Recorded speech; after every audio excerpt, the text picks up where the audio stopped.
अस्सलाम वालेकुम, आप देख रहे हैं बोल न्यूज़। मैं हूं मोनिस रजा और मैं हूं शुमाइला अरशद। हेडलाइंस आपने देखी। सबसे पहले खबर यह है कि अमेरिका और ईरान के एक दूसरे पर इस्लामाबाद मुफाहमती याददाश्त की खिलाफ वर्जी के इल्ज़ामात। अमेरिका ने खलीज ओमान में तिजारती जहाज़ों पर प्रोजेक्टाइल हमलों का इल्ज़ाम ईरान पर लगा दिया।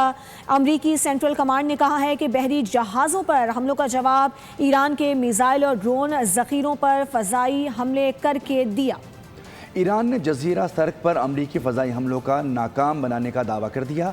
बहरीन के कई मकामात पर ड्रोन हमले हुए और बहरीनी वज़ारत ख़ारजा ने हमलों की शदीद मज़म्मत की है। ईरानी वज़ारत ख़ारजा ने बयान में कहा है कि ख़ित्ते के ममालिक अपनी सरज़मीन ईरान पर हमलों के लिए इस्तेमाल ना होने दें। अमेरिका और ईरान के मामलात फिर बिगड़ गए। ईरान अमेरिका के एक दूसरे पर फिर हमले, दोनों का एक दूसरे पर जंग बंदी की खिलाफ वर्जी का इल्जाम। सेंटकॉम ने ईरान पर आबरा हुर्मुज़ में कमर्शियल जहाज पर ड्रोन दागने का इल्जाम आयद किया, जिसके जवाब में अमेरिका को कार्रवाई करना पड़ी। अमेरिकी तैयारों ने ईरान के मिसाइल और ड्रोन स्टोरेज के मुकामात और साहली रेडार साइट्स को निशाना बनाया। ईरान ने जज़ीरा सर्क पर अमेरिकी फ़िज़ाई हमलों को नाकाम बनाने का दावा किया। पासदारान इनकलाब ने बयान में कहा कि ईरान ने जवाब में खित्ते के कई अमेरिकी फौजी अड्डों को निशाना बनाया। बहरीन में हफ्ते की सुबह मुख्तलिफ मुकामात पर ड्रोन हमले हुए। बहरीनी वज़ारत ख़ारजा के मुताबिक हमले ईरान ने किए, जिनकी सख्त अल्फाज में मज़म्मत करते हैं। तर्जुमान ईरानी वज़ारत ख़ारजा ने एक बयान में कहा कि अमेरिका ईरान पर हमले करके इस्लामाबाद मुफाहमती याददाश्त की खिलाफ वर्जी कर रहा है। खित्ते के ममालिक अपनी सरज़मीन ईरान पर हमलों के लिए इस्तेमाल न होने दें। अमरीकी सदर डोनाल्ड ट्रंप ने एक रोज़ कबल ही ईरान पर हमले का इशारा दे दिया था। कहा था कि आबरा हुर्मुज़ अबूर करने वाले बहरी जहाज़ों पर ईरान ने 4 ड्रोन हमले किए। 3 ड्रोन अमेरिका ने मार गिराए। ज़रूरत पड़ने पर ईरान में दोबारा सख्त हमले करने की सलाहियत रखते हैं। ड्रोन हमलों पर दिया जाने वाला रद्द-ए-अमल जल्द सब जान लेंगे। अमरीकी नायब सदर JD वेंस ने भी कहा था कि ईरान को तशद्दुद का जवाब तशद्दुद से दिया जाएगा। अगर ईरान को मुफाहमती याददाश्त पर अमल दरामद के तरीक़ाकार पर इख्तलाफ है तो वो फ़ोन पर बात कर सकता है। लबनान इसराइल मुआहदे में इसराइली फ़ौज की लबनान में मौजूदगी की तौसी देने पर लबनान में फसादात फूट पड़े। बैरूत समेत कई शहरों में लोग सड़कों पर निकल आए, टायर जलाकर एहतजाज किया, हुकूमत के खिलाफ शदीद नारेबाजी भी की। लबनान इसराइल मुज़ाकरात अमरीका की सरपरस्ती में हुए। तय पाया था कि इसराइल तब तक जनूबी लबनान में अपनी फ़ौज रख सकेगा जब तक वो खुद मुतमईन नहीं हो जाएगा। इसके शहरी महफूज हैं। अमरीकी वज़ीर ख़ारजा मार्को रूबियो के मुताबिक मुआहदे में हिज़्बुल्लाह को गैर मुसल्लह करने पर भी इत्तिफाक हुआ है। हिज़्बुल्लाह ने बयान जारी करते हुए कहा है कि लबनान इसराइल मुआहदा अमरीका ईरान इस्लामाबाद मुफाहमती याददाश्त को सबोताज करने की कोशिश है।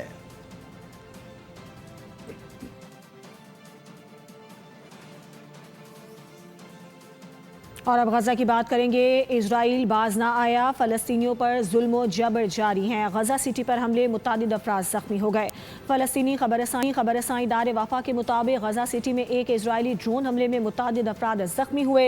रिपोर्ट के मुताबिक हमला शहर के मगरबी इलाके अल जला स्ट्रीट पर किया गया, जहाँ बेघर फ़लस्तीनियों के रिहायशी खैमे को निशाना बनाया गया। हमले के नतीजे में कई अफराद ज़ख्मी हुए, जिन्हें इलाज के लिए अल शिफा अस्पताल मुंतकिल कर दिया गया है।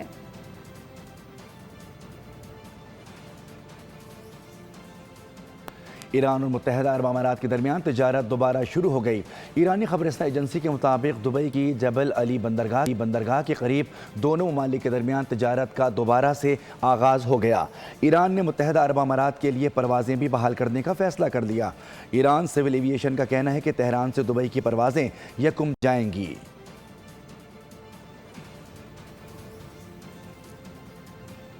खबरें शामिल करेंगे सियासी मैदान से। सिंध असम्बली में MQM रहनुमा ताहा अहमद खान और सूबाई वज़ीर नासिर हुसैन शाह के दरमियान सख्त गर्मा गर्मी हुई है। ताहा अहमद खान ने कहा कि कराची किसी के बाप का नहीं है तो सिंध और असम्बली भी किसी के बाप की जागीर नहीं। नए सूबे की बात को गद्दारी से क्यों जोड़ दिया जाता है? क्या आइन की बात करना गद्दारी है? सिंधु दरिया का पानी टैंकरों में बेचा जा रहा है। सूबाई वज़ीर नासिर शाह ने MQM को बोरीबंद लाशों का ताना दिया और कहा कि कुछ अनासिर कराची को विफाक के हवाले करने की गैर आइनी बातें कर रही हैं। नासिर शाह ने यह दावा भी किया कि मुखालफिन को असल तकलीफ शारे भुट्टो के नाम से है। पंजाब में एक आला हुकूमती शख्सियत की ज़बान फिसल गई। सहाफ़ी ने क्लिप ट्विटर पर शेयर किया तो आधे घंटे में गायब कर दिया गया। पीका एक्ट का मुकदमा बनाकर गिरफ्तार किया गया। वज़ीर इत्तला सिंध शर्जील मेमन की सूबाई असम्बली में बातचीत। कहा कि सिंध हुकूमत पर तरह तरह के इल्ज़ामात लगाए जाते हैं, लेकिन जमहूरियत पर यकीन रखते हैं। सहाफ़ियों के खिलाफ कार्रवाइयाँ नहीं की जाती। सहाफ़ियों और मीडिया को सिंध जितनी आज़ादी कहीं भी नहीं। एक मिसाल दे दूं आपको, एक मशहूर टीवी चैनल, उसके एक रिपोर्टर ने एक स्लिप ऑफ टंग हो गया पंजाब के एक आला हुकूमती शख्सियत से, वो उस सहाफी ने सिर्फ ट्वीट कर दिया, आधे घंटे में सहाफी जो है वो गायब हो गया। और ना सिर्फ गायब हो गया, उसको पीका एक्ट के तहत उस पर जो है केस दाखिल हो गया। तो आखिर में उस टीवी चैनल ने माफी मांगी तो फिर उसको छोड़ा गया। ये है वहां पे आजादी सहाफत। रोजाना ना सिर्फ टीवी और अखबारों में क्या चल रहा है, लेकिन सोशल मीडिया पे क्या क्या चीजें जो हैं वो हुकूमत सिंध के बारे में जो है वो बोली जा रही है। ये सिंध वाहिद पहला सूबा है जिसने जर्नलिस्ट प्रोटेक्शन बिल बनाया। सहाफियों को जितनी आजादी सूबा सिंध में है, मैं चैलेंज के साथ कह सकता हूँ पूरे पाकिस्तान में ऐसी कोई जगह नहीं है जहाँ पे सहाफियों को इतनी आजादी हो। हर दौर में कोशिश की गई कि कराची में गैर यकीनी सूरत हाल रहे, मगर अब अमन व अमान पर कोई मसलहत नहीं होगी। वज़ीर दाखिला सिंध ज़िया हसन लंजार कहते हैं कि 1992 में जब ऑपरेशन हुआ तब MQM के दोस्त हुकूमत का हिस्सा थे। हम तब अपोजिशन में थे, हमारे लोग भी गिरफ्तार हुए।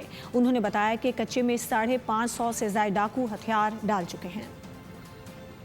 यहाँ के हालात ऐसे बनाए गए, जिसने भी बनाए वो ऐसे हालात बनाए कि यहाँ अनसर्टेनिटी रहे। हमारे दोस्तों ने बात की कि पीपल्स पार्टी की गवर्नमेंट में 92 में ऑपरेशन हुआ, कराची ऑपरेशन हुआ, और जब ये ऑपरेशन क्लीन अप के नाम से हुआ और उस टाइम पर हमारे जो अपोजिशन के दोस्त हैं वो गवर्नमेंट का हिस्सा थे। उस ऑपरेशन में क्या हुआ, 1000 of people were arrested during the operation. हम उस गवर्नमेंट का हिस्सा नहीं थे। सब नहीं, सिर्फ 25% टीचर्स चोर हैं। वज़ीर तालीम पंजाब राना सिकंदर हयात ने अपने बयान पर यू टर्न ले लिया।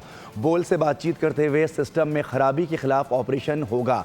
राना सिकंदर बोल के नुमाइंदे अफजाल अब्बासी के साथ मौजूद हैं, उनसे मज़ीद तफसीलात जानते हैं। जी बिल्कुल, सूबाई वज़ीर तालीम राना सिकंदर हयात हमारे साथ मौजूद हैं। पिछले 2-3 दिन से सोशल मीडिया पर काफ़ी वायरल हैं अपनी एक स्टेटमेंट की वजह से। उनसे पूछते हैं कि वाकई उस स्टेटमेंट में सदाकत है या नहीं है। राना साहब बताइएगा। अच्छे असातिज़ा जो कि करीबन 70% से 75% हैं, वो हमारे सर का ताज है। मेरी 10 लाख सैलरी है, मैं वो सारी बोनसेस में, इनामात में अच्छे असातिज़ा और अच्छे स्कूल्स को देता हूँ। मैं समझता हूँ कि जो हमारे असातिज़ा जिन्होंने अच्छा काम किया है उनको दुनिया की मराहत दें, वज़ीर से बेहतर गाड़ियाँ दें। दूसरी तरफ मेरे 3 किस्म के असातिज़ा से इख्तलाफात। एक दूसरा ये कि जिन्होंने हर दफ़ा, अगर मैट्रिक में 9th में 100 बच्चा है तो हर दफ़ा 100 बच्चा फेल, उन गरीबों के बच्चों का क्या कसूर है। तीसरा मैंने जो ये कहा, जिस पे आपने स्टेटमेंट पूछी, कि हमारे पास हमने करीबन 11,000 स्कूल आउटसोर्स किए, उनमें से 2,000-1,500 के करीब से 2,000 स्कूल्स ऐसे हैं जिनका जाते हुए और वो स्कूल मिलते किससे हैं, आप जैसे पढ़े लिखे यंग लोगों को। 75% अच्छे उस्ताद हैं। कोई वज़ीर बताएं जो अपनी 10 लाख तनख्वाह हर महीने सरकारी स्कूलों को देता हो। ज़रूर देता हूँ, बट उसके साथ साथ अकाउंटेबिलिटी भी मेरी जिम्मेदारी है। क्यों आज 650 अरब लगा के आपको फिर अपने बच्चे प्राइवेट स्कूल्स में पढ़ रहे हैं? क्या 80% असातिज़ा से ये सवाल नहीं बनता? क्या कसूर है उन लोगों का जो टैक्सेस देते हैं और फिर महंगी फीसें भी देते हैं?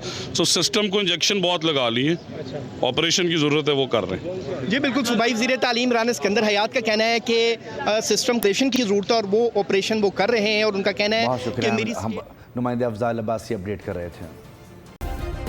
सब्सक्राइब करें और बेल दबाएं ताकि कोई खबर रह न जाए।